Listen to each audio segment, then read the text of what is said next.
Pupils give a trajectory to your main character, and pupils may be a source of issues as well.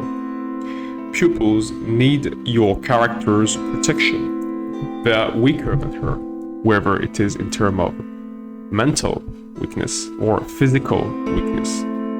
Your character is intended to protect their pupils.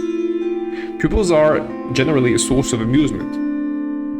Pupils are often meant to be an amusing component in stories.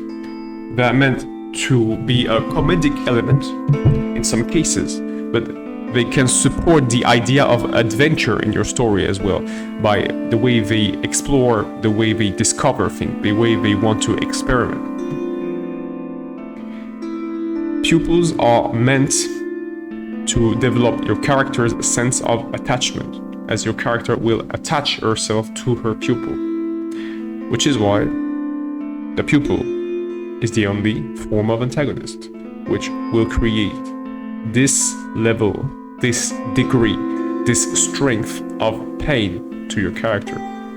As if the relationship with the pupil is lost, it will cause the most pain to your protagonist. The goal of your pupil is to exist. Your pupil is meant to exist. She should want to be. She should want to grow. She should want to evolve. But prior to all of this, she should want to be an individual. Your pupil gives a purpose to your character, or at least will renew her purpose if she already had one and maybe had lost her. Your pupil will need protection, which is the main way in which she'll give a purpose to your protagonist. But it is not the only way. The pupil will need teachings. She will need teachings, she will need lessons, she will need rules in order to form her own existence, in order to shape her own existence. And the purpose of the pupil and the purpose of the mentor, which is here your main character, will be complementary. No, not the same. They will not necessarily be directly related, but they will be complementary. So they can be an indirect relationship here between these two purposes, these two motivations, these two goals. And the end goal of both, where they're joined, is to make both individuals more complete.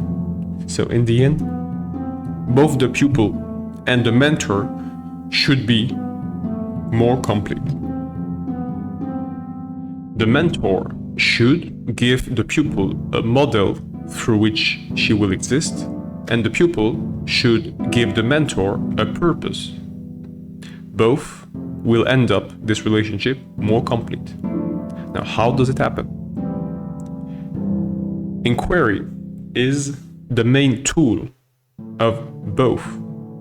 The mentor will ask questions to the pupil, but the pupil will a lot more often, because the mentor essentially purvey answers. The mentor is supposed to purvey, again, incomplete answers. But the pupil here is supposed to ask questions.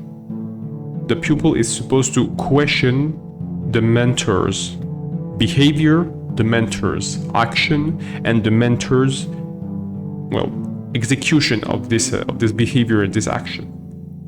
So the motivation of the mentor. The pupil will directly ask questions, but she'll also act differently. She'll also act in an experimental way. She'll act in a different way, maybe sometimes a bizarre way for the mentor, an unusual way, an amusing way in some time. The pupil is meant to experiment, so the pupil is meant to act differently from what the mentor has proposed her. She is meant to question, to challenge the mentor's principles. This relationship of questioner and answerer is supposed to reinforce the attachment between the two characters, because it is supposed to enhance their synergy. One gives answers, the other asks more questions. One gives other answers, and these answers are incomplete.